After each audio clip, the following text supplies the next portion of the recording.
हरे कृष्णा।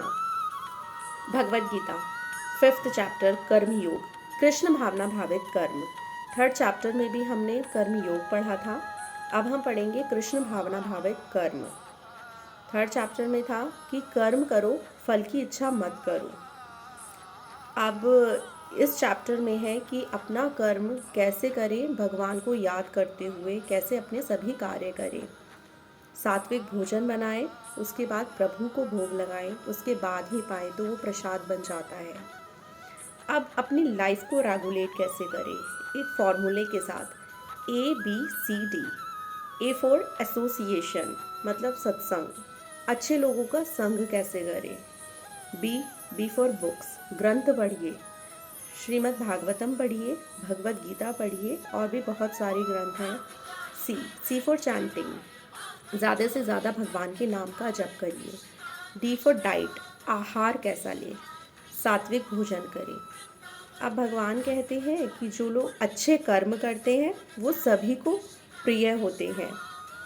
अर्जुन कहता है कि प्रभु आपने बहुत अच्छा समझाया, मैं तो सबको छोड़ने के लिए कह रहा था, जाने के लिए बोल रहा था, लेकिन प्रभु मैं अपने कर्म के फलों को कैसे त्यागूं। भगवान मुस्कुराते हैं, कहते हैं कि जीव इच्छा करता है, लेकिन सब कुछ उसकी मर्जी से नहीं होता।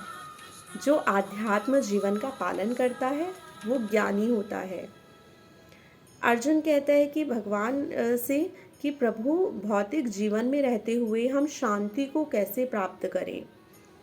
तो भगवान कहते हैं कि शांति का तो बहुत ही सरल फॉर्मूला, बहुत ही सरल उपाय है। भगवान कहते हैं कि मैं तीनों लोकों का स्वामी हूँ, मैं सबका मित्र हूँ। अब यहाँ दो चीज़ें आती हैं, इंटरनल पीस और एक्सटर्नल पीस।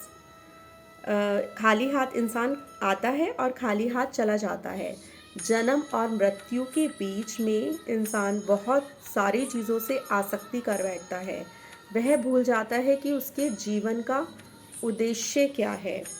प्रभु कहते हैं जो लोग सब में मेरे अंश को देखते हैं, कहते हैं कि मैं ही भगवान का अंश हूँ, तो वो शांति को प्राप्त होते हैं।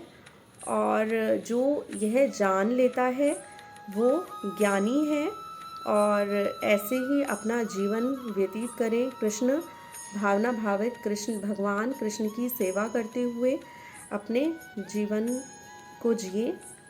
हरे कृष्णा।